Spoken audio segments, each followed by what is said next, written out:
مزید ویڈیوز کے لیے ہمارے چینل ہاؤس آف اسلام کو سبسکرائب کرنا نہ بھولیے۔ شکریہ۔ عورت کتنے عرصے تک خاوند کے بغیر؟ زیادہ سے زیادہ 6 مہینے۔ خواتین بڑے شیطان کو کرنی مارنے کے بعد طواف زیارت کرنے کے ہوٹل میں جا سکتی ہیں؟ ہاں جا سکتی ہیں۔ اگر عذر نہیں ہے تو وکیل ان کی کنکریاں نہیں مار سکتا۔ کنکریاں مارنے کے لیے خود جائیں گی، مارنا کنکریاں واجب ہے، ورنہ دم پڑے گی۔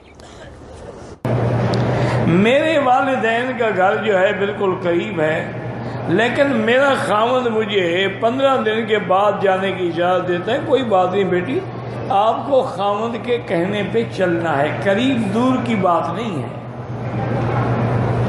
خاوند کے حکم پہ آپ پابند رہیں تو یا پھر آہستہ آہستہ آہستہ اسے قائل کریں کہ بھی ماں باپ کے ملنے میں کیا حرج ہے، یا پھر ماں باپ سے کہیں کہ وہ تمہیں روز ملنے کے لیے آ جایا کریں۔ اس کا نتیجہ یہ نکلے گا کہ کہے گا جاؤ تم بھی جایا کرو، کوئی حرج جان چھوڑو۔ اب یہ تو اور سارے گھر والے آگے بیٹھ کے کھانا کھلاؤ، ماں باپ کو سمجھا دو، کہو پھر ہر دوسرے دن تم بھی ساری فیملی لے کے آ جایا کرو، اور یہ بھی کہا کرو کہ ہم کھانا اپنے داماد کے گھر میں کھائیں گے، ہمارا داماد بہت اچھا آدمی ہے۔ جب 2 دفعہ 3 دفعہ مار پڑے گی وہ کہے گا بہتر ہے کہ بیوی چلی جائے۔ وہ کہتے ہیں نا جی کہ ایک بنیا، ہندو بنیا، تو اس کو خیال آیا کہ بھئی میں اپنے گھر کی بچت کیسے کروں۔ اس نے بیوی سے کہا کہ رانی بات یہ ہے کہ میں سفر پہ جا رہا ہوں،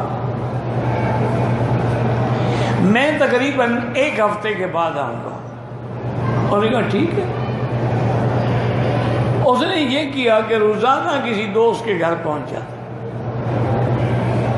بھائی بڑا دل کر رہا تھا آپ کو ملنے کے لیے، وہ کھانا بھی وہیں کھاتا، دن رات کا رات گزارتا، دوسرے دن پھر کسی اور دوست کے پاس پہنچ جاتا۔ اسی طرح 7 دن گزارے اور دل میں بڑا خوش ہوا کہ دیکھو کم از کم 7 دن کا خرچہ تو میں نے بچا لیا نا۔ جب میں گھر میں نہیں تھا تو کھانا بھی نہیں پکانا، وہی پکے گا جو بیوی کھائے گی۔ اب یہ گھر پہنچا اور تھوڑی دیر گزری کے 7 مہمان آ گئے۔ بیوی کو کہنے لگا کہ گویا میں گھر میں ہی رہا نا، باہر تو گیا ہی نہیں نا، میں نے جو 7 دن بچت کی تھی 7 کٹھے آ گئے۔ تو اس لیے بہرحال اپنے خاوند کی بات کا انکار نہ کرو، انکار سے ضد بنتی ہے۔ پیار سے سمجھاؤ، نہ سمجھے تو دوسرا نسخہ آسان یہی ہے کہ والدین کو بلا لیا کرو، انشاءاللہ تمہیں 2-3 دن کے بعد خود اجازت دے گا۔ مزید ویڈیوز کے لیے ہمارے چینل ہاؤس آف اسلام کو سبسکرائب کرنا نہ بھولیے۔ شکریہ۔